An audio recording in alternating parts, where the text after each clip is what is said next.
The macabre case of Henry McCabe. 31-year-old Minnesota resident Henry McCabe is missing following an evening out with friends. Last seen at 2 a.m. on the September 7th, leaving Lake Park nightclub Pavlitsky's on 65. Henry McCabe immigrated from Liberia in 2003. He gained a double bachelor's degree in economics and accounting at California State University. Henry met Corinne Wade at a Liberian party in 2003. The pair began dating and married the following year. Henry excelled with his career and worked for several leading companies before settling down in Mounds View, Minnesota. He began working for Minnesota's Department of Revenue. Colleagues describe Henry as well-liked and having a keen interest in politics. Henry and wife Corinne were happily raising 2 daughters. Missing. The evening of September 6th. Henry and friend William Kennedy are partying at local nightclub Pavlitsky's. According to Kennedy, Henry is extremely inebriated. Kennedy will later tell police he took Henry's wallet to prevent him buying more drinks. It's 2 a.m. and Kennedy and Henry leave Pavlitsky's. They both leave in Kennedy's car. For some reason, Kennedy drops an inebriated Henry at a gas station, rather than take him home. Henry is miles from his home, drunk, and Kennedy has driven away with his wallet and keys. Corinne calls Henry's cell. He answers but tells Corinne he'll call her back. Corinne then receives a call from Henry, but thinks he may have pocket-dialed as she can hear him talking to someone. Corinne then receives a voicemail from Henry. Warning: the following audio clip is distressing.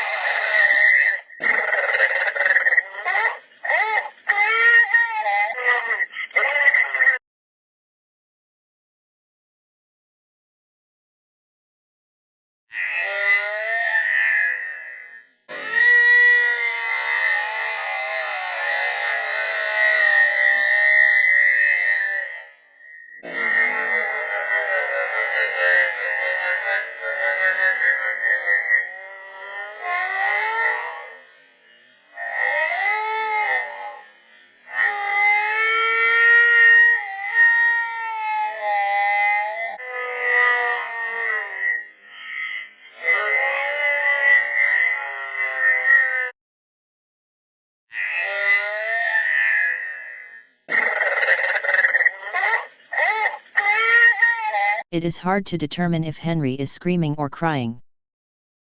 Corinne calls Henry's brother. No one is able to contact Henry. He doesn't come home. He doesn't show up for work either. Corinne and Henry's brother call Mounds View police. Henry is now a missing person. Minnesota Community Policing Services Foundation offer assistance in searching for Henry. Henry's soccer team assist with searches.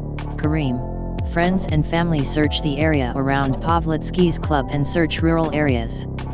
Meanwhile, police scour CCTV footage from the Super America gas station where Kennedy said he dropped Henry at. Police find no evidence of him being dropped there. Kennedy later tells police it might not have been that garage. It actually was a Holiday gas station Henry was dropped at.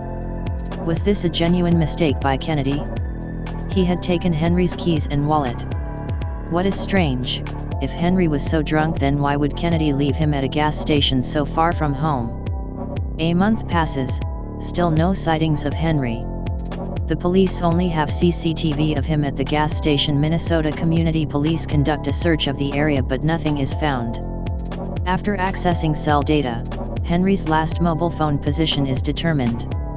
His last cell activity locates to Silver Lake Road, New Brighton. Searches are conducted in the area around Silver Lake Road, including nearby Rush Lake. No one had any information regarding Henry. No one would confirm he was in the club that night. Kennedy misinformed the police about the gas station, hindering the police investigation. Henry's wife Corinne was in California the night he disappeared. The only people to have contact with Henry were Kennedy, Corinne, and his brother Tim.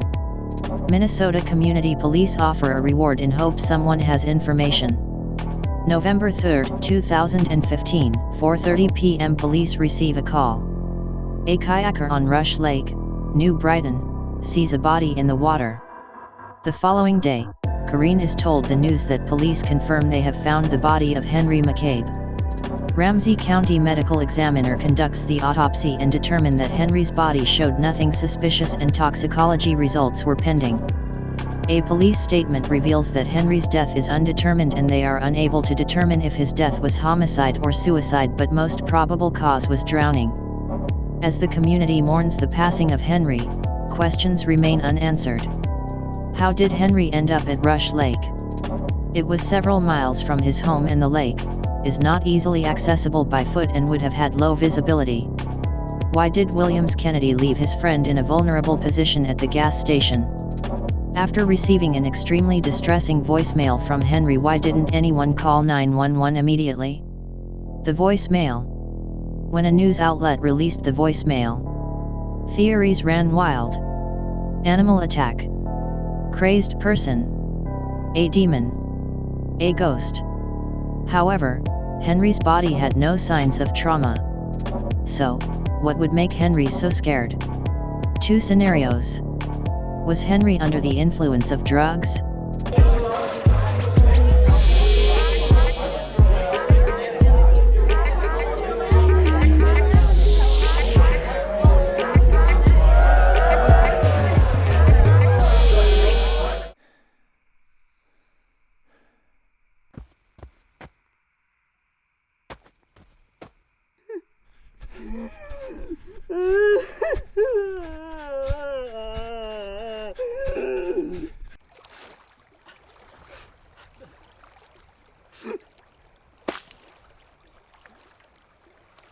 The toxicology results were not made public.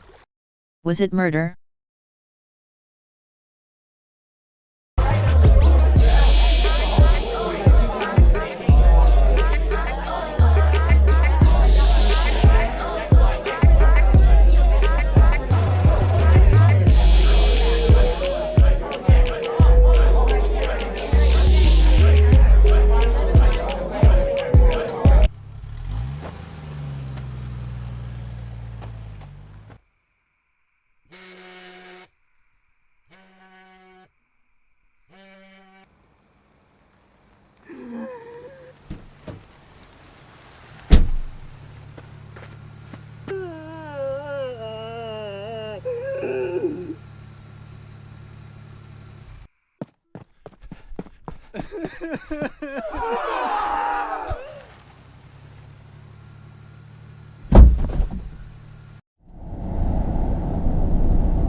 It was around 4 miles from the Holiday gas station where Henry was dropped off to Rush Lake.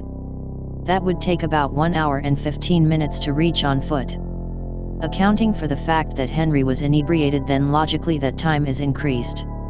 If you account for the cell ping at Silver Lake Road, and call logs at 2:23 a.m., Henry would have been in this area. Police couldn't rule out suicide, but he would have passed several bigger lakes before reaching Rush Lake. Rush Lake is 4.6 meters deep at its shallowest point and 21 meters at its deepest. The route he was walking was not in the direction of his home. What happened to Henry that night is unclear. Was he murdered or did he wander in the darkness to his death? Unless new evidence comes to light, this case will remain unsolved. Having started a new life, fallen in love, had children, Henry's tragic end remains a mystery.